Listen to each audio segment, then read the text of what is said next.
अस्सलाम वालेकुम क्लास। अब हम ना अपना रिमेनिंग टॉपिक जो रह गया हम उसको कवर करते हैं, ठीक है। अब हम नेक्स्ट स्टार्ट करेंगे। होप लास्ट तक लेक्चर्स क्लियर हैं। नेक्स्ट हम स्टार्ट करेंगे डायरेक्ट एक्टिंग कोलिनर्जिक एगोनिस्ट, ठीक है। उससे इसको मैं थोड़ा सा शॉर्ट सा इंट्रो देती हूँ आपको कि direct acting cholinergic agonist basically हमारे पास क्या होते हैं। इस डायरेक्ट भी पढ़ेंगे, इनडायरेक्ट भी पढ़ेंगे। सबसे पहले हम लोग अपना ना डायरेक्ट एक्टिंग कवर कर लेते हैं। डायरेक्ट एक्टिंग अब कोलिनर्जिक एगोनिस्ट में ना बेसिकली हम लोग ने जो इसको ना क्लासीफाई किया हुआ है 2 ग्रुप्स में। ये मेरे पुराने ही लेक्चर्स हैं जो मैंने अपने लिए बनाए थे, लेकिन मैं यहाँ से कवर करवाती हूँ, ठीक है। हमारे पास ना अब हमने ना इसको जो है वो ब्रॉडली क्लासीफाई किया था 2 ग्रुप्स में। एक हम इनको क्लासीफाई करते हैं कोलिन एस्टर्स में और एक हम नेचुरली अकरिंग अल्कलॉइड्स में। इनको हम लोग क्लासीफाई करते हैं डायरेक्ट एक्टिंग कोलिनर्जिक एगोनिस्ट को। चीज़ें साथ साथ ही मेमोराइज़ कर लें।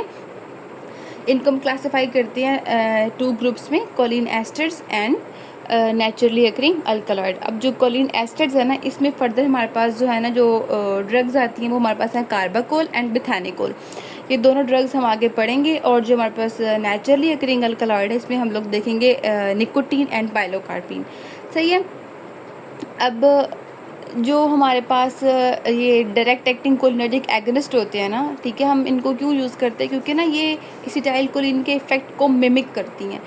समझ आ गई आपको कि जो हमारे पास जितने भी डायरेक्ट एक्टिंग कोलिनर्जिक एगोनिस्ट है ना, इनका ना लॉन्गर ड्यूरेशन ऑफ एक्शन होता है as compared to acetylcholine, ठीक है। जितने भी हमारे पास हम एसिटाइल कोलिन के बारे में भी पढ़ेंगे, एसिटाइल कोलिन को भी पढ़ेंगे, लेकिन ना जितने भी डायरेक्ट एक्टिंग कोलिनर्जिक एगोनिस्ट हैं ना, जितने भी हैं, इन सब का लॉन्गर ड्यूरेशन ऑफ एक्शन होता है। लेकिन मैं आपको एक और चीज़ बता दूं कि मैंने आपको बताया कि हमारे पास जो कोलिन एस्टर्स है, इसमें हम पढ़ते हैं बेथैनिकोल एंड कार्बाकोल, और नेचुरली अकरिंग अल्कलॉइड्स में हम लोग निकोटीन और पाइलोकार्पिन को देखते हैं। लेकिन जो थेरेपेटिकली ज़्यादा यूज़फुल जो वाली ड्रग्स है ना, वो हमारे पास है पाइलोकार्पिन एंड बेथैनिकोल। ये चीज़ें इधर मैंने लिखी नहीं है, हर चीज़ एक लाइन लिख नहीं सकती।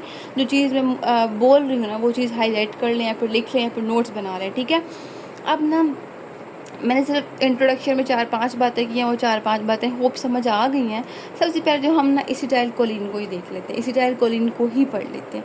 अब मैंने आपको बताया था कि जो एसिटाइल कोलिन है ना, एक चीज़ यहाँ पर देख लें कि मैं आपको बता रही हूँ कि मैंने आपको पहले बताया था कि मैं कहीं पे भी टर्शरी या क्वार्टरनरी पढ़ूँगी तो उसका मतलब आपको पता होना चाहिए कि वो क्या है, ठीक है, वो भी मैं आपको बताती हूँ। उसके बाद यहाँ पर देखें कि पैरासिम्पैथेटिक में और हमारे पास सोमैटिक में देखें, दोनों में न्यूरोट्रांसमीटर कौन सा है? Acetyl choline. और अब हम कौन सी ड्रग पढ़ रहे हैं?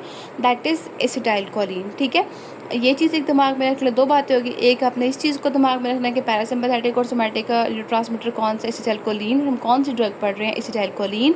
एक और चीज़ अपने माइंड में रखनी है कि ये देखिए एसिटाइल कोलिन मस्करिनिक रिसेप्टर और निकोटिनिक रिसेप्टर्स, इन दोनों पे जाके एक्ट कर रहा है, ठीक है। और मैंने आपको बताया था कि जो हमारे पास कोलिनर्जिक रिसेप्टर्स होते हैं वो 2 टाइप्स के होते हैं, muscarinic and nicotinic. It's means कि एसिटाइल कोलिन इन दोनों पे जो है ना वो एक्ट कर रही है। अब मैं आपको ज़रा बुक से थोड़ा बहुत बताती हूँ, लेकिन कवर हम यहाँ से ही कर लेते हैं, ठीक है। अब मैं आपको बताती हूँ कि मैंने आपको सबसे पहले बताया, एक चीज़ आपने जो चीज़ याद रखनी है, मैं आपको लाइन वाइज बताऊँगी, आपने साथ साथ ही मेमोराइज़ करनी है कि हमारे पास जो एसिटाइल कोलिन है वो हमारे पास क्वाटरनरी अमोनियम है। अब क्वाटरनरी अमोनियम का क्या मतलब है? ये देखिए नीचे इधर भी लिखा हुआ है, पोलर है यानी कि हाइड्रोफिलिक है, मेम्ब्रेन को क्रॉस नहीं करेगा, ब्लड ब्रेन बैरियर को भी क्रॉस नहीं करेगा। जहाँ भी टर्शियरी लिखा होगा उसका मतलब ये होगा। अब चूँकि एसिटाइल कोलिन हमारे पास क्वाटरनरी अमोनियम है, इट्स मीन्स कि वो मेम्ब्रेन और ब्लड ब्रेन बैरियर को क्रॉस नहीं कर सकता। एक ये बात आपने याद रखनी है। एसिटाइल कोलिन के इंट्रो में इंट्रोडक्शन कर लेते हैं।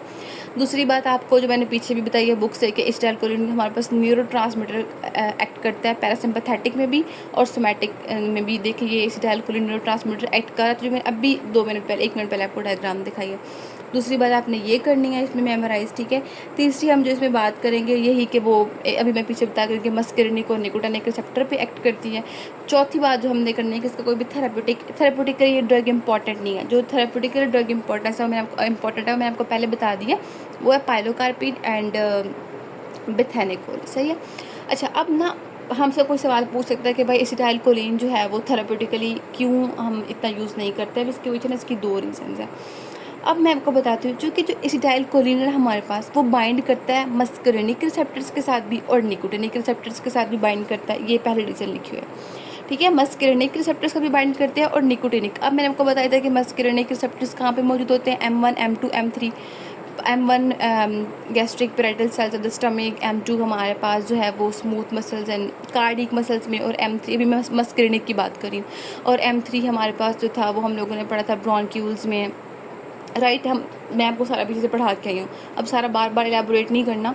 और जो निकोटिनिक रिसेप्टर्स है वो भी मैंने आपको कहाँ बताया था, न्यूरोमस्कुलर जंक्शन पे आपने। और उसके बाद जितने भी हमारे पास रिसेप्टर्स हैं ना, ये एसिटाइलकोलिन बाइंड करती है मस्करेनिक और निकोटिनिक रिसेप्टर। इसीलिए मैं पीछे कहती कि वो चीज़ें आपने मेमोराइज़ करनी है, क्योंकि देखिए अब वो चीज़ें यहाँ पे आ रही हैं, वो चीज़ें पढ़ना कंपलसरी हैं। अच्छा, एसिटाइलकोलिन बाइंड करते हैं हमारे पास मस्करेनिक और निकोटिनिक रिसेप्टर के साथ। अब देखिए मस्करेनिक पे बाइंड करके मस्करेनिक वाले सारे जो ऑर्गन्स हैं उनको इफेक्ट करेगी, निकोटिनिक पे बाइंड करके जो निकोटिनिक वाले सारे ऑर्गन्स हैं उनको इफेक्ट करेगी। इसका मतलब इसका तो मल्टीपल फंक्शंस हैं, यानी कि इसके हमारे पास smooth muscles, heart, bladder, neuromuscular junctions, autonomic ganglia. तो ये हमारे पास कितना ज़्यादा इफेक्ट प्रोड्यूस करे हर जगह। तो जहाँ जहाँ पे देखिए रिसेप्टर से जाके बाइंड करेगी, ये उनके ऑर्गन्स को इफेक्ट करेगी, उधर जाके इफेक्ट प्रोड्यूस करेगी। तो ये बहुत ज़्यादा डिफ्यूज़ रिस्पॉन्स प्रोड्यूस करे, हमें इतना नहीं चाहिए, ठीक है। तो हमें ये डिफ्यूज़ रिस्पॉन्स इतना नहीं चाहिए, लेकिन ठीक है हमें इतना ज़रूरत नहीं है। तो ये यहाँ पे मस्करेनिक और निकोटिनिक पे बाइंड कर, इसीलिए हम इसको थेरेप्यूटिकली यूज़ नहीं करते। दूसरी क्या चीज़ है, दूसरी ये चीज़ है हमारे पास, दूसरी एक चीज़ की इसकी ना शॉर्ट हाफ लाइफ है। मैंने आपको पीछे एक न्यूरॉन वाली डायग्राम अभी इसी चैप्टर में करवाई है, जिसमें एसिटाइल कोलिन जो है वो प्री सिनेप्टिक मेम्ब्रेन में, जब जैसे वहाँ पे हाइपरपोलराइजेशन होती है, यानी कि क्लोराइड आयंस वहाँ पे ज़्यादा होते हैं, वो फ्यूज़ हो जाते हैं मेम्ब्रेन के साथ, और एसिटाइल कोलिन वहाँ से रिलीज़ होता है। वहाँ पर मैंने आपको बताया था कि जो डिग्रेडेशन होती है एसिटाइल कोलिन की, वो बाय एन एंजाइम एसिटाइल कोलिनेस्टरेज के थ्रू होती है। तो एसिटाइल कोलिन को कोलिन और हमारे पास एसीटेट में जो है ना वो, एसीटेट में जो है ना वो उसको ब्रेक डाउन कर देती है उसकी। तो ठीक है, अब इस जो एसिटाइलकोलिन इसकी शॉर्ट हाफ लाइफ है। क्यों? हम जैसे इसको भाई बॉडी में एडमिनिस्टर करते हैं, वो एंजाइम जो है एसिटाइलकोलिनेस्टरेज वो फ़ौरन से जो है ना उनको उसकी ब्रेक डाउन कर देती है। तो इस तरीके से इसलिए इतना इफेक्ट भी नहीं आ सकता। दैट्स वाई हम जो है ना एसिटाइलकोलिन को थेरेप्यूटिकली यूज़ नहीं करते, ठीक है। इंट्रो बताना है आपने कि कोलिन एस्टर्स और नेचुरली अकरिंग अल्कलाइड, फिर कौन सी ड्रग्स कोलिन एस्टर्स है, कौन सी नेचुरली अकरिंग अल्कलाइड है, किन रिसेप्टर्स पे जाके एक्ट कर रही हैं, बाइंड कर रही हैं किन रिसेप्टर्स पे जाकर। उसके बाद टर्शरी है कि क्वार्टनरी है, ठीक है। फिर हम इसको थेरेप्यूटिकली यूज़ क्यों नहीं करते, ये सारा हमारे पास एसिटाइलकोलिन में आ जाएगा। वन मोर थिंग, हमने कहा था कि अब जो ये ड्रग्स है ना ये एक्ट करेंगी सारा पैरासिम्पैथेटिक के थ्रू, ठीक है। अगर हम देख लें कि हमारे पास एसिटाइलकोलिन क्या करेगी, ये हमारे पास हमने पैरासिम्पैथेटिक में अपने क्या पढ़ा था कि हमारे पास ये जो है वो हार्ट रेट क्या कर देगी, डिक्रीज़ कर देगी, कार्डिक आउटपुट को भी क्या करेगी, डिक्रीज़ कर देगी, ठीक है। और उसके बाद हमारे पास पैरासिम्पैथेटिक में कौन से काम थे, मैंने आपको बताया था। एक को मैंने गुस्से से और एक को मैंने आपको बिल्कुल रिलैक्सेशन वाले फेज से कंपेयर करके पढ़ाया था कि सिम्पैथेटिक में हमारे पास स्ट्रेस वाला फेज़ है, पैरासिम्पैथेटिक में हमारा सारा रिलैक्सेशन वाला सारा सीन है। तो इसमें हमारे पास जो हार्ट रेट है वो डिक्रीज़ होगी, कार्डिक आउटपुट भी डिक्रीज़ होगी, ब्लड प्रेशर भी हमारा यानी कि डिक्रीज़ और नॉर्मल होगा, ठीक है। लेकिन इधर लिपिनकॉर्ट में बताई हुई है रीज़न के ब्लड प्रेशर हमारे पास लो होने का क्या सीन है, मैं वो भी जो आपको बता ही देती हूँ। देखिए, जो एसिटाइलकोलिन है हमारे पास ये स्टिमुलेट करते हैं हमारे पास M3 रिसेप्टर्स को। अब M3 रिसेप्टर्स हमारे पास कहाँ पे प्रेजेंट होते हैं, मैंने आपको बताया था। ये एसिटाइलकोलिन जो है ना स्टिमुलेट करेंगे M3 रिसेप्टर्स को, ठीक है, जो कि प्रोड्यूस करेंगे हमारे पास क्या चीज़, नाइट्रिक ऑक्साइड को। जब M3 रिसेप्टर स्टिमुलेट होंगे, जैसे ही नाइट्रिक ऑक्साइड प्रोड्यूस करेंगे तो ये हमारे पास नाइट्रिक ऑक्साइड से प्रोड्यूस होगा। फर्दर हमारे पास जो है ना ये प्रोड्यूस करते हैं प्रोटीन काइनेज जी को, ठीक है। जैसे ही प्रोटीन काइनेज जी प्रोड्यूस होगा, ये फ़ौरन ही इनहिबिट कर देगा इस एंजाइम को, फॉस्फोडाइस्टरेज 3 को, इसको इनहिबिट करेगा। जिससे क्या होंगे हमारे पास स्मूथ मसल्स, हमारे जो ब्लड वेसल्स के स्मूथ मसल्स है ना, ब्लड वेसल्स के, वो हमारे पास क्या हो जाएंगे, रिलैक्स हो जाएंगे। जिससे हमारे पास क्या होगी, वेसल्स हमारे डायरेट हो जाएंगी और ब्लड प्रेशर हमारा जो है ना वो रिड्यूस हो जाएगा, यानी कि नॉर्मल आ जाएगा, डिक्रीज़ हो जाएगा, ठीक है। ओके, अब हम कुछ चीज़ें खुद से इस तरीके से पढ़ लेते हैं कि देखिए हमारे पास जो एसिटाइल कोलिन है, हम अब इससे सारे काम कौन से करने जो हमने पैरासिम्पैथेटिक में पढ़े। ठीक है, मैंने आपको पहले ब्लड प्रेशर वो वाली बात सारी बता दी है। अब एक चीज़ मैंने कहा था कि इसमें जो है ना हमारे पास सिक्रीशंस हैं वो इंक्रीज़ होंगी। ठीक है, सिम्पैथेटिक में डिक्रीज़ हो तो इसमें इंक्रीज़ होंगे, यानी कि इसमें गैस्ट्रिक एसिड की सिक्रीशंस भी इंक्रीज़ होंगी। अच्छा, उधर मोटिलिटी जो है वो डिक्रीज़ थी, इधर हमारे पास मोटिलिटी इंक्रीज़ होगी। ठीक है, उसके बाद मैंने आपको बताया था कि देखिए ना, अगर हमारे पास ये जो है ना, ये अगर सिक्रीशंस को इंक्रीज़ कर रही है, ठीक है, तो ये हमारे पास जो ब्रोंक्यूल्स है वहाँ के भी सिक्रीशन को भी इन्हांस करेगी, ब्रोंको कॉन्स्ट्रिक्शन करवाएगी हमारे पास।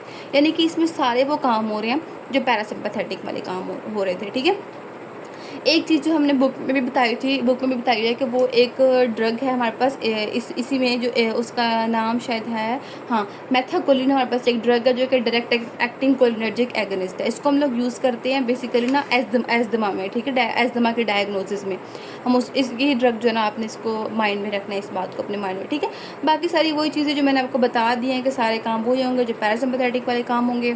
पीपल वाली बात भी कर लेते हैं। उसमें पीपल जो है हमारे पास इसमें सिम्पैथेटिक में अगर कर रहा था जो डायलेट था, ठीक है, तो इसमें कॉन्स्ट्रिक्ट करा, यानी कि हमारे पास, हाँ, कॉन्स्ट्रिक्ट करा होगा इसमें।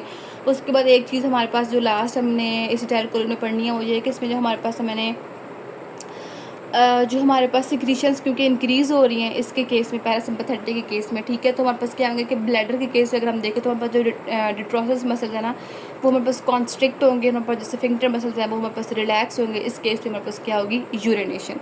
अब आपको शायद समझ आ गई होगी कि एसिटाइल कोलिन में हम जो सारी बातें करें, मैंने आपको दोबारा से थोड़ी सी रिवीजन करवा देती हूँ कि हमने इसमें थोड़ा सा इसका इंट्रोडक्शन पढ़ा कि हमारे पास डायरेक्ट एक्टिंग कोलिनर्जिक एगोनिस्ट क्या होते हैं।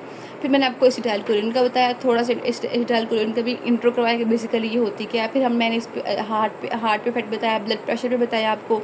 ठीक है, उसके बाद मैंने आपको बताया कि हमारे पास आइज़ पे क्या इसका इफेक्ट है, हमारे पास सिक्रीशंस का क्या इफेक्ट है। ठीक है, मोटिलिटी भी क्या इसका इफेक्ट है। सारा वही काम है जो पैरासिम्पैथेटिक वाला काम है। ठीक है, और हाँ, यही चीज़ है। और बस इसमें मैंने आपको एक ड्रग मेमोराइज़ करवानी थी कि आपने जो एस्थमा के डायग्नोसिस में हम लोग एक ड्रग यूज़ करते हैं, इसमें वो है मेथाकोलिन, वो आपको याद करनी है। एंड दैट्स इट, ये हमने एसिटाइल कोलिन कवर कर लिया। अच्छा, मैंने आपको पीछे डायग्राम में भी बताया था ना कि हमारे पास जो एसिटाइल कोलिन है जैसे वो रिलीज़ होती है तो उधर हमारे पास जो सिनेप्टिक क्लेफ्ट में एसिटाइल कोलिन एस्टरेजेस एंजाइम होते हैं जो कि हमारे पास डिग्रेड कर देते हैं एसिटाइल कोलिन को कोलिन और एसीटेट में। ठीक है, तो एसिटाइल कोलिन की ये बात भी आपने याद रखनी है। अब हम पढ़ते हैं सेकेंड ड्रग, दैट इज़ बेथैनिकोल। अच्छा, सेकंड ड्रग हमारे पास क्या है, बेथैनिकोल। अब हम इसको स्टार्ट करते हैं। ठीक है, अब अगर मैं आपको बताऊँ ना, तो जो बेथैनिकोल है ना हमारे पास, इसको हम उसके कंपैरिजन से पढ़ते हैं एसिटाइल कोलिन के।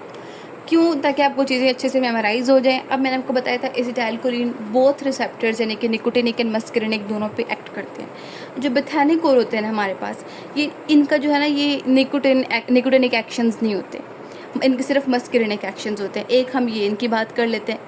एक और चीज़ मैं डिफरेंस करके करवा रही हूँ, मेमोराइज़ करनी है। ठीक है, एक चीज़ की जो हमारे पास एसिटाइल कोलिन थी, वो सिनेप्टिक क्लेफ्ट में जो एंजाइम एसिटाइल कोलिन एस्टरेज मौजूद था उसको वो एसिटाइल कोलिन को ब्रेक डाउन कर देते थे ना। लेकिन बेथैनिकोल को, वो जो हमारे पास एंजाइम एसिटाइल कोलिन एस्टरेज, वो बेथैनिकोल को डिग्रेड नहीं करता। अब आप मेरे से इसकी वजह पूछेंगे तो इसकी ना स्ट्रक्चरल डिफरेंस है। अगर आप लिपिन कॉर्ड पे देखेंगे ना, बुक पे ज़रा खोल के देखिएगा तो आपको पता चलेगा कि एसिटाइल कोलिन का और बेथैनिकोल के डिफरेंस में ना एक मिथाइल ग्रुप CH3 ग्रुप बेथैनिकोल के स्ट्रक्चर पे लगा हुआ है। इसलिए जो है ना वो एंजाइम उसको डिग्रेड नहीं करता। वो डिग्रेड होते हैं बाकी किसी और एंजाइम्स उनको डिग्रेड करता, लेकिन एसिटाइल कोलिन एस्टरेज उनको डिग्रेड नहीं करता। ठीक है, कि हमारे पास अब इसके दो हमारे पास हो गए डिफरेंस। अच्छा, मैंने आपको एक पीछे क्लासिफिकेशन बताई थी कि डायरेक्ट एक्टिंग कोलिनर्जिक एगोनिस्ट दो तरह के होते हैं, कोलिन एस्टर्स और हमारे पास नेचुरली अकरिंग अल्कलाइड। तो बेथैनिकोल मैंने किस में पढ़ा था, बेथैनिकोल और कार्बाकोल ये दोनों किससे बिलोंग करते हैं, कोलिन एस्टर से। ये तीसरा डिफरेंस आपने इसमें याद रखना है। ठीक है, इंट्रोडक्शन पहले ड्रग का करवाती हूँ, फिर उसके एक्शंस बताती हूँ, तो ये इंट्रोडक्शन आपने याद रखना है। अच्छा, आई थिंक सिर्फ यही था, ये तीन बातें थी कि किस रिसेप्टर पे एक्ट करता है, मतलब हाइड्रोलाइज नहीं होता बाय उस एंजाइम के थ्रू, हाइड्रोलाइज नहीं होता। उसके बाद ये हमारे पास जो है वो किस क्लास से बिलोंग करता है, वो कोलिनेस्टर्स हैं। और हाँ, ये इतना सही था। अब हम जो इसके एक्शंस देख लेते हैं। आपने ना इसके एक्शंस इस तरीके से याद करना है। बेथैनिकोल, B स्टैंड्स फॉर बिथेनिकोल, ठीक है, बी स्टैंड्स फॉर बिथेनिकोल, तो आपने बी से याद रखना है इसके इफेक्ट ब्लैडर और बाउल पे। बी स्टैंड्स फॉर ब्लैडर, ठीक है, एंड बी फॉर बाउल। तो ब्लैडर मीन का क्या कि हमारे पास ये यूरिनेशन को इंक्रीज़ करेंगे, ब्लैडर की में यूरिनेशन को इंक्रीज़ करेंगे। बी स्टैंड्स फॉर बाउल यानी कि जीआईटी, तो जीआईटी की मोटिलिटी को भी इंक्रीज़ करेंगी और जीआईटी में होने वाले सिक्रीशंस को भी इंक्रीज़ करेंगी। और मैंने आपको ये बात पहले ही बता दी है कि ये डिग्रेड नहीं होते बाय एसिटाइलकोलिनेस्टरेज।